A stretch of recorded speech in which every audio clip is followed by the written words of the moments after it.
Hola, buenas tardes, aquí José. Hoy quiero un poco hacer una pequeña clase sobre guión y sobre lo que yo llamo la anatomía, lo que se suele llamar la anatomía, las dimensiones y los contrarrelojes narrativos de una historia. Para poder conocer de qué está hecha una historia hay que intentar conocer cuáles son los entresijos, cuál es el esqueleto. Nosotros vemos la piel, los poros, los personajes, ¿no?, que interactúan, los diálogos. Pero antes de poder construir un personaje lo que necesitamos es conocer cuáles son los vasos sanguíneos, cuál es el esqueleto que hay detrás de esos músculos, cuál es la esencia, el alma de esa historia.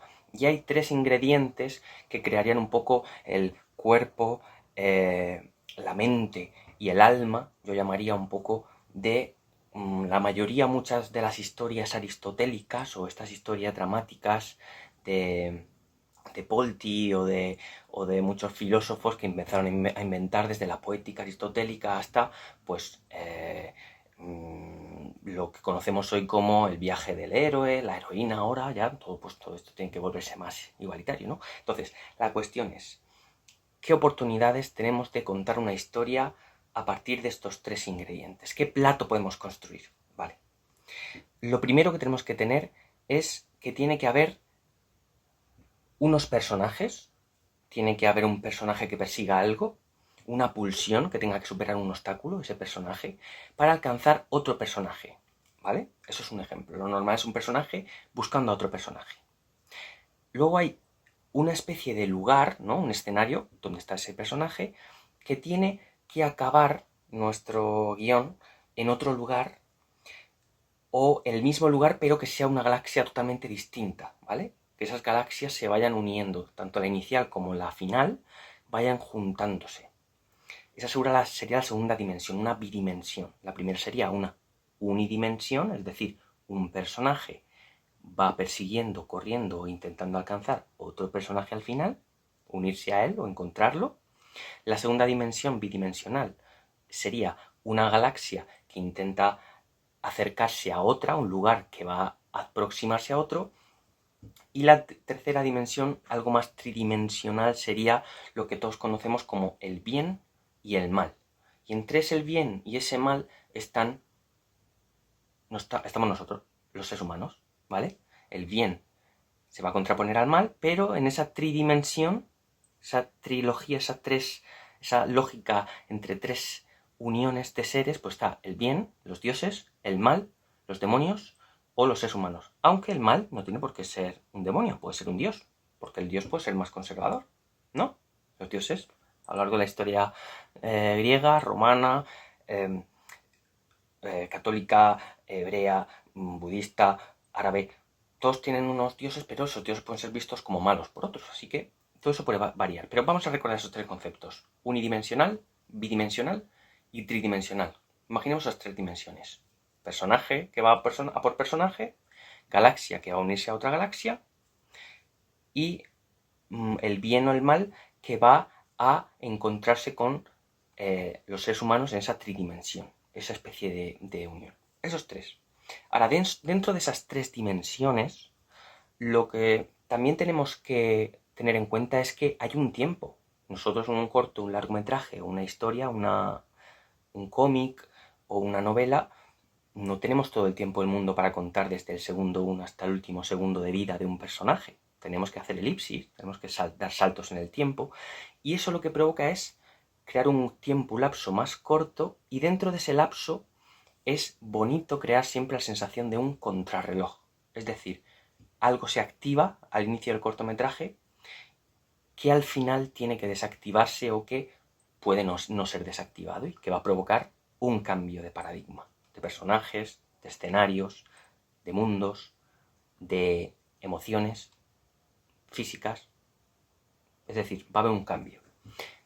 Y luego de eso, dentro de esos contrarrelojes, hay que ver una parte filosófica, que es lo que nosotros llamamos esa tridimensión, que es decir, bien, mal, humanidad, ¿vale? Dioses, demonios, seres humanos.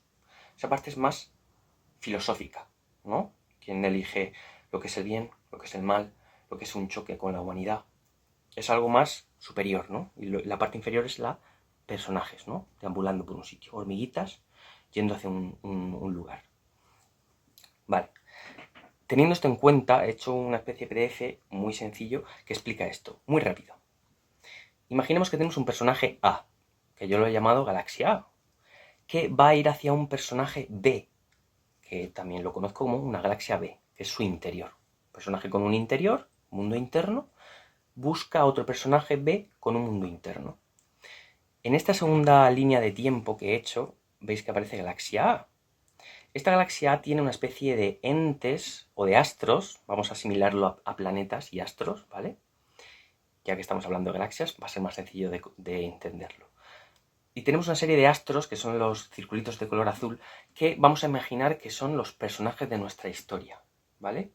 Y esos personajes, esos entes o astros, van a posibilitar que esas galaxias, ¿vale?, se unan. Es decir, que ese personaje A se una con ese personaje B. Es decir, van a ser nuestros aliados o nuestros enemigos. Vale. Si tenemos una galaxia A y una galaxia B, también tenemos una tercera dimensión, que son los dioses frente a los demonios, ¿vale? Vamos a intentar avanzar. ¿Veis que los astros que rodeaban mi galaxia A han sido atraídos por los astros de mi galaxia B? ¿Vale? Pues haciendo un símil, mis aliados van a ser atraídos por mis enemigos. ¿Por qué? Porque va a haber una confrontación, hay una pulsión. Y eso en cualquier historia es interesante, ver cómo dos fuerzas, dos búsquedas chocan, ¿vale? Y eso hay que superarlo, ¿vale? Unos tienen que superar a otros para que no sea todo lineal y equitativo, ¿vale? Tiene que haber una evolución. Bien. Una vez esas dos galaxias se unen, se están como merodeando, esos personajes se están uniendo en esa narración corta, ocurre algo, y es que en nuestra tercera dimensión, nuestra parte tridimensional narrativa, ¿vale? La tercera, tenemos que nuestros dioses, imaginemos que no quieren el amor, ¿vale? No quieren que esa atracción surja entre galaxias, porque eso significaría la destrucción de su universo, ¿vale? Imaginemos, los dioses siempre quieren conservar sus privilegios, siempre quieren conservar su origen, su naturaleza. Y los cambios, las pulsiones, no les vienen bien, porque son los que dominan. Por tanto, ya no vemos los dioses de la misma forma, ya no parecen tan buenos, ya no parecen tan buenos. Bien, por eso los demonios, o los malos, los dioses, los diablos, los demonios, tienden a ser los que actúan, los que quieren cambiar el paradigma. Por eso los malos de cualquier película, Joker, Duende Verde, no sé, el lagarto, Chacal, Mordor y todos los malos o los lugares que quieren cambiar un paradigma suelen ser los que se presentan como los malos, pero lo único que quieren es cambiar ese paradigma, que los dioses no sigan dominando, ¿vale? Bueno, pensemos eso simplemente. Y luego los demonios, por otro lado, ellos sí quieren ese amor. Con ese amor me refiero a esa atracción en la historia, que algo vaya a ocurrir, que algo vaya a chocar. ¿Por qué quieren ese choque? Porque significa la construcción de su universo. Es decir, ellos estaban oprimidos, los demonios, y los dioses estaban liberados, porque conservaban sus privilegios. Vale. Una vez tenemos eso, también tenemos que determinar, con este punto de vista, que los dioses son conservadores. ¿Por qué? Ya lo hemos dicho, mandan. Y que los demonios son liberadores. Es decir, se rebelan, o reveladores, ¿vale? Los dioses también son silenciadores, y los demonios son liberadores. También es otra forma de verlo. Bien. Teniendo esto un poco en cuenta, también tenemos que conocer por qué, ¿vale? Si veis aquí está. ¿Por qué nuestros liberadores, ¿vale?, que son demonios, buscan a los conservadores? ¿Por qué el mal busca el bien?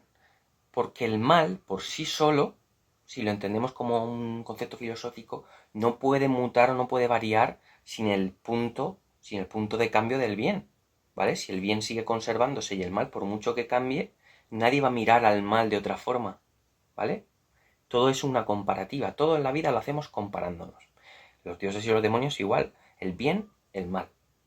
Pues ellos también buscan acercarse para saber y conocerse a sí mismos, ¿no? ¿Por qué tú eres el bien? ¿Por qué tú eres mal? ¿Por qué a mí me miran como un dictador? ¿Y por qué a ti te miran como un liberador? Todo esto. Bien. Entonces vamos a imaginar que en nuestra primera línea narrativa, de nuestro personaje A yendo a un personaje B, nuestro personaje A vamos a considerarlo un demonio. Por un momento vamos a pensar que nuestro protagonista es malo o que quiere un cambio. Y que nuestro protagonista B, que es el que persigue él, es bueno, es una diosa. Tenemos un liberador, que es el que parte la historia, quiere revelarse al mundo y persigue algún sueño o un cambio. Y un personaje B, que es un dios, es un conservador, no quiere que ese cambio surja, ¿vale? Hay un personaje que quiere mejorar, quiere vivir, en lugar de vivir en una caja o en la calle, quiere vivir en un palacio, en un pedestal, en un sofá. Y un personaje B quiere mantener su bienestar, su privilegio, y por eso conserva, ¿vale? Pero el A quiere buscar al B, va a encontrarlo, quiere cambiar esa situación. Bien, si pensamos en esto, tenemos la parte A, que es unidimensional, pero es que la parte B es la más importante por encima de la unidimensional. ¿Por qué? Porque estamos dando como una capa más, estamos saltando, estamos como subiendo en una escalera y viendo nuestro escenario. En nuestro escenario tenemos un personaje A que va a un B, pero si subimos otra capa más a la troposfera o la atmósfera, vemos que hay otra dimensión, y es que hay una galaxia A de un personaje A que va hacia una B, ¿vale? Entonces ese personaje está rodeado por personas, por personajes que le están ayudando, que están intentando que no llegue al B. Esa es nuestra bidimensión. Nuestra unidimensión, recordamos, es el personaje A yendo por el B, pero no podemos perder de vista que también tenemos una tridimensión, es decir, que tenemos dioses, tenemos demonios y tenemos la humanidad. Esto rodea a los personajes y no podemos separarlo porque todo lo hacemos por una razón. Normalmente suelen ser tres, que voy a recordarlas aquí, aunque ya haré un vídeo especial sobre esto, que es que cualquier personaje, incluso cualquier persona a lo largo de su vida, suele concentrar su energía o sus metas o sus actos por tres razones. Una, por supervivencia. Dos, por no estar solo. Y tres, para ser amados. Todas las acciones normalmente que hacemos son para sobrevivir, para que nos amen o para no encontrarnos a solas. Esas son las tres razones. En esta tridimensión damos un salto más cuantitativo y cualitativo, y es que si miráramos desde más arriba de los personajes, de los escenarios, que son las galaxias, en un tercer punto, ¿vale? Tenemos, como si fuera el espacio y las energías, tenemos los dioses, los demonios y lo que se considera nuestra humanidad, ¿vale? Eso veríamos desde el espacio. Teniendo todo esto en cuenta, aquí está. Tenemos que sumar otro concepto dentro de la humanidad, y es la naturaleza. En esta tridimensión de dioses, seres vivos, que engloba la humanidad y la naturaleza, y los demonios, la naturaleza es importante porque hace brillar a la humanidad. La belleza, como decía Picasso, como decía también Vincent Van Gogh, es el fin de nuestra forma de dibujar el mundo, es nuestra forma de concebir tanto nuestra belleza interior como exterior. Es lo que nos hace acercarnos o amar a todas las personas, es la belleza, la capacidad de encontrarnos cosas que no imaginábamos nos iban a dar tal satisfacción, que es pues la alimentación, el poder beber, el poder sentir amor, el poder sentir cariño, dulzura, todo esto está dentro de la naturaleza, primero exterior y salvaje, que es nuestro medio, los campos, los trigos, los trigales, el mar, todo lo que nos rodea a nivel físico, y luego la parte interior, que es la que nosotros desde el lenguaje hemos concebido como el amor, el cariño, la dulzura, ¿vale? La parte más racional del ser humano, pero viene de la propia naturaleza, del exterior, ¿vale? Solo que nosotros a través del lenguaje creamos una relatividad, ¿vale? De la naturaleza subjetiva de las emociones, ¿vale? Bien. bueno, es un poco un concepto filosófico que es difícil ahora de meternos en esa materia, pero la naturaleza es lo que embellece cualquier obra de arte. Es decir, el escenario que rodea al personaje, que es el que intenta mostrarlo en un lugar, ¿vale? En un lugar físico, emocional y metafísico, quizás también, o espacial. Bien, tenemos en cuenta también que los planetas y de esta galaxia A, los que veis de color amarillo, vamos a imaginar que están de parte de, obviamente están dentro de la galaxia A, de los buenos. Y que luego tenemos unos planetas de la galaxia B. Estos serían personajes buenos frente a malos. Pueden ser orcos, los malos de la galaxia B, frente a los elfos de la galaxia A. Y tenemos una galaxia A, que puede ser Frodo, Gollum y Sam, yendo hacia una galaxia B, que puede ser Mordor, Saruman y todo esto. ¿Vale? Imaginemos, por concretar un poco, ejemplificar. Todo esto, estos planetas pueden ser personajes buenos o malos, según de quién dibuje ese punto de vista. Si nos ponemos desde el punto de vista de los orcos, imaginemos The Lord of the Rings, El Señor de los Anillos, imaginemos por un momento que la película o la serie empieza desde un protagonista que es orco y que sale de una placenta de barro, del suelo, ¿no? Con fuego y desde Mordor, y él pues empieza a decir: quiero salvar a la humanidad de esos dioses que solo hacen más que oprimirnos. Y vemos toda la película, la serie, desde su punto de vista. Y nunca vemos a Sam, a Frodo, y vemos su viaje hasta llegar a enfrentarse a Aragorn, por ejemplo. Pues estaríamos viendo el punto desde la galaxia B, desde la naranja, ¿vale? Desde los planetas de la galaxia B. Sin embargo, es común dibujarla desde la galaxia A. ¿Por qué? Porque el bien siempre está dibujado de forma empática, porque es lo que perseguimos siempre: la bondad, la humildad, la dulzura, el cariño, el amor, pues todos estas virtudes, estos conceptos filosóficos que perseguimos como meta para ser mejores humanos. Vale. Pero hay que tener en cuenta cuáles son, que estos son piezas, no hay que, son las blancas y las negras en una pieza de ajedrez, pues igual. En esta parte también tenemos que tener en cuenta, a ver si lo consigo aquí, que los personajes, como ya hemos dicho, que pueden ser buenos y malos, están rodeados por esta bidimensión, ¿vale? Que tiene unos ingredientes que suelen ser lugares, portales, acciones, suelen ser objetos que acompañan e impulsan sus acciones, ¿vale? Por ejemplo, una espada, pues un personaje que utiliza su espada para caminar, otro que utiliza un hacha, otro que utiliza un arco.